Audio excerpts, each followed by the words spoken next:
O líder do PP en Pontevedra considera que o alcalde da cidade debería de falar máis cos veciños e deixarse de queixas. Moreira cree que Lores non pode atacar a cidadanía de Pontevedra en relación á compostaxe, un sistema de recollida que cualificou como gran negocio do BNG.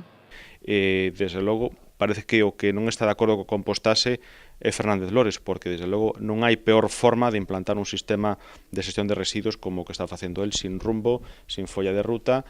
pagando cartos por alquilar un terreno para unha planta de compostaxe que non existe, e aquí o que hai detrás de texto é un gran negocio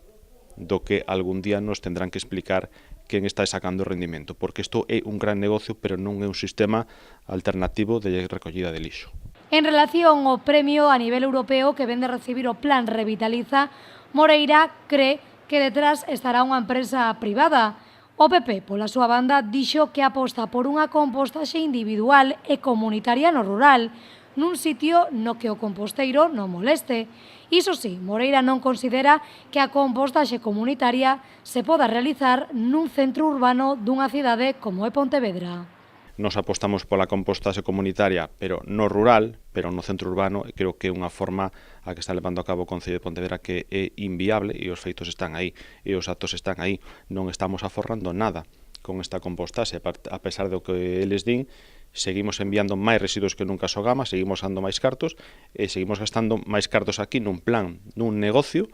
Ese recoñecemento do que se fala, pois obviamente seguramente será dunha empresa privada ou dunha organización privada, pero desde logo non pode confundir a finalidade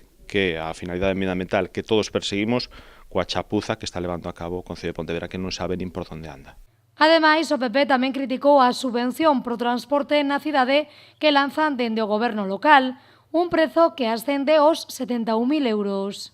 Creo que o alcalde de Pontevedra debería apostar polo transporte público, apostar por implantar o transporte urbano e non lavar a súa conciencia con gastar 70.000 euros dos cales executará a mitade, é dicir, gastaremos 35.000 euros ao final de ano